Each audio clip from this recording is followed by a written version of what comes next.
My friends, the gray silhouette of the 332-meter-long super aircraft carrier USS Nimitz cutting through the warm waters of the Caribbean Sea casts against the horizon the clearest image of the definitive collapse of an era.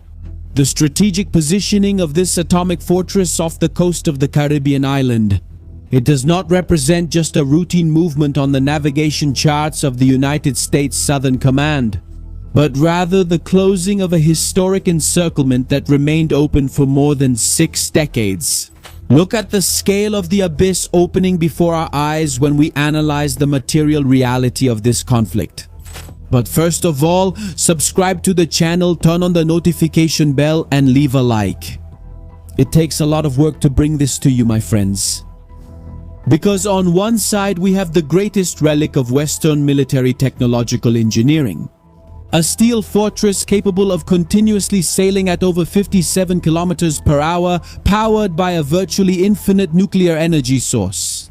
On the other side, just a few kilometers away, rises the island of Cuba. An ideological zombie that withered in the shadows of a failed doctrine and today finds itself plunged into a complete electrical and structural blackout. No one is telling you this with the necessary seriousness in the mainstream media. But while the American ship operates at the peak of logistical modernization, the common population of the island has been pushed back by centuries, being forced to cook their scarce food using firewood and charcoal, due to the total destruction of the local energy infrastructure. We can't help but talk about inequality, and we are in a situation of inequality. It's a situation of inequality. The technology developed by Western democracies has evolved, stood the test of time, and kept its lethality intact. While the ghost of Soviet communism that poisoned the hemisphere only rotted from within its own bureaucratic walls. Pay attention to the gravity of the moment, because the last operational mission of this naval giant was designed by the intelligence agencies to act as the last nail in the coffin of the regime which served as the political and financial guarantor for the expansion of totalitarian networks of the São Paulo Forum, leaving the remaining structures completely without territorial support on the continent. And to understand the deep mechanics behind this emergency stance, we need to set aside political speeches and dissect the hidden industrial data that forced the US Navy to keep her oldest veteran on the front line. The USS Nimitz, whose construction began in the year 1912, was scheduled for permanent deactivation by the Pentagon to be carried out this month at the port of Norfolk in Virginia. However, the Naval Command and the U.S. Congress, limited by federal law to maintain an active fleet of at least 11 aircraft carriers, were forced to sign a decree extending the vessel's service life, 1,600 tons, for more than 10 months. The real reason for this extension of the ship's service life is not due to military whim, but rather to a severe industrial bottleneck that has stalled the introduction of new Gerald Ford-class ships. The second ship of this powerful lineage, the USS John F. Kennedy, is facing a chronic delay of more than 2 years in its delivery schedule due to persistent engineering failures in the research team and in the advanced weapons elevators.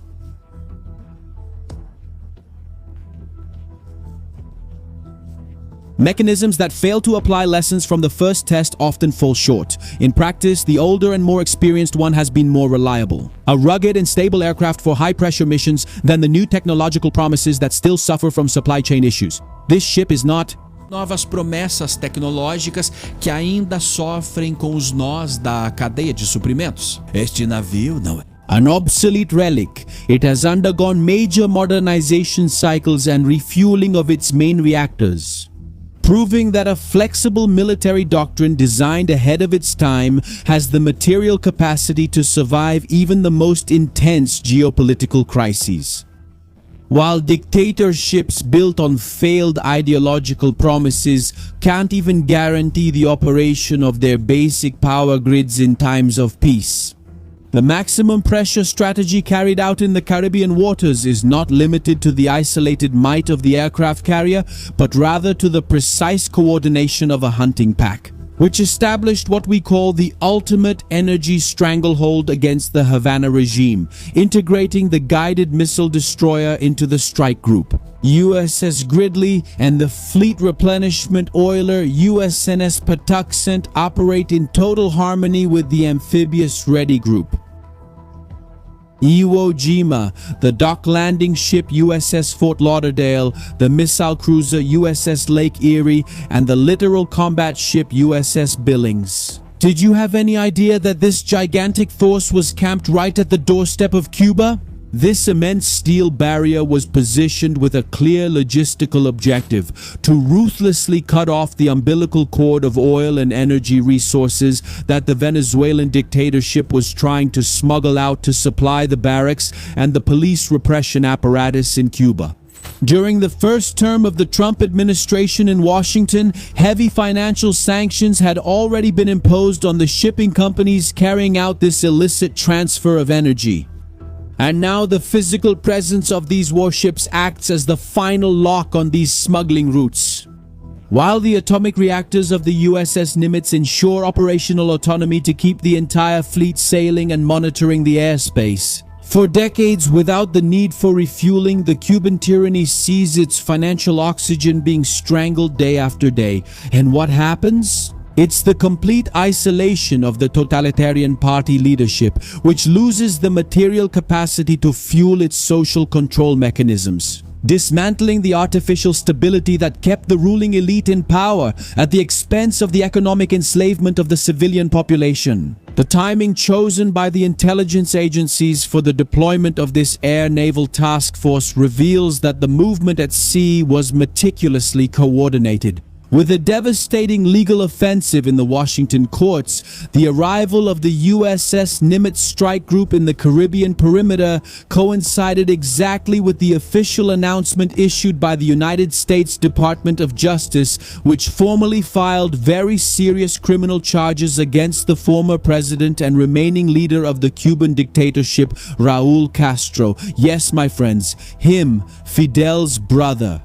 He is currently 94 years old, but dictators age too, scoundrels as well. And that's why we're witnessing the final duel of the ghosts of the last century in the arena of the Americas.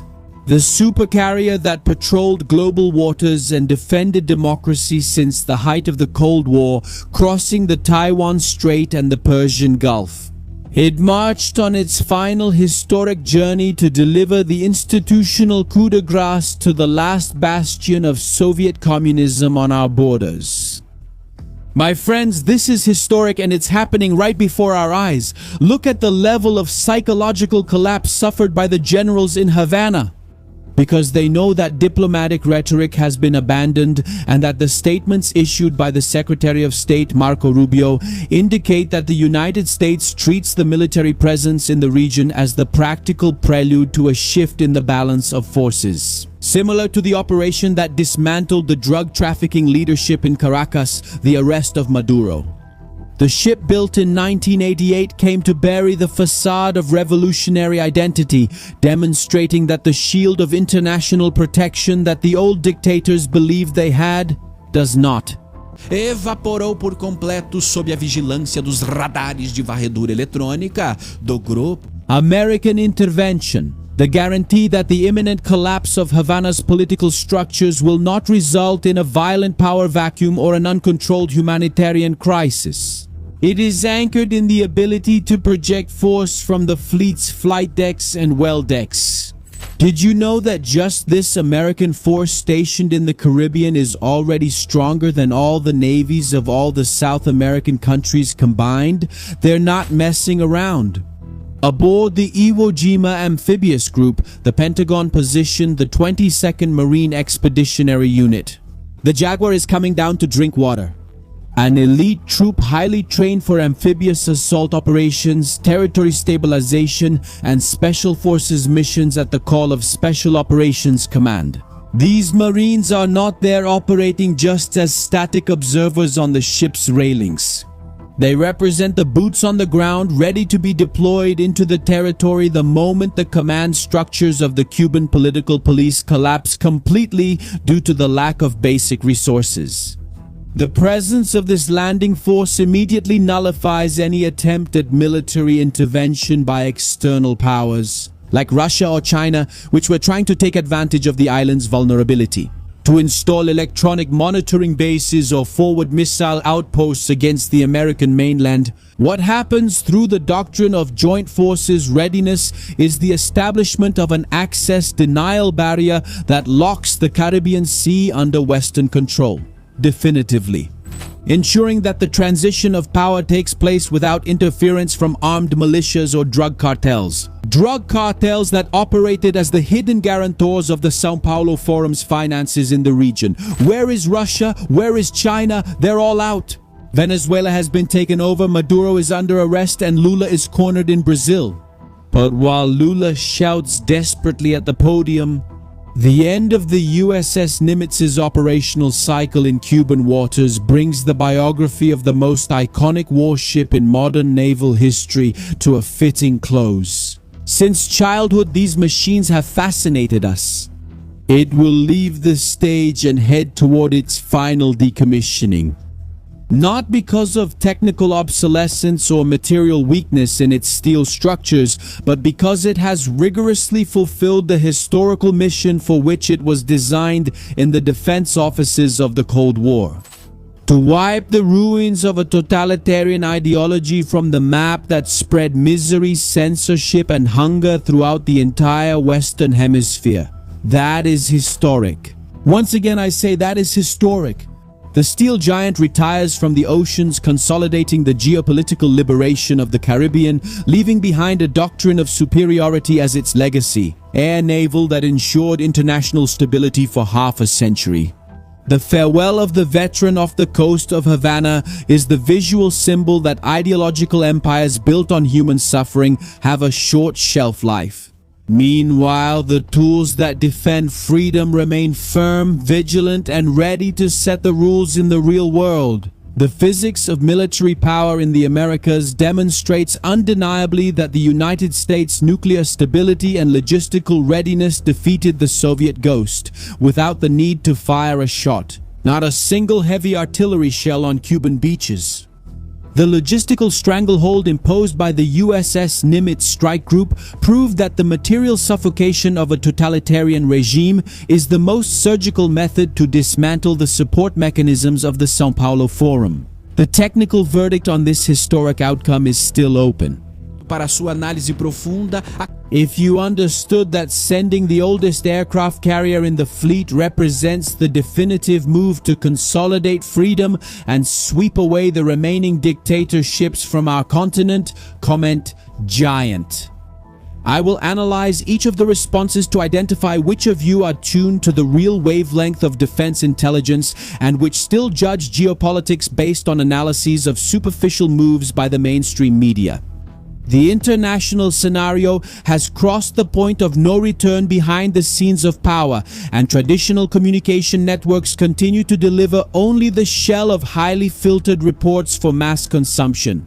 And for those who seek to understand the deep reality of defense engineering, the movements of deterrence fleets, and to have access to raw dossiers before the global system faces the next industrial bottleneck. Open and monitored channels are no longer safe environments. That's why we maintain our intelligence bunker.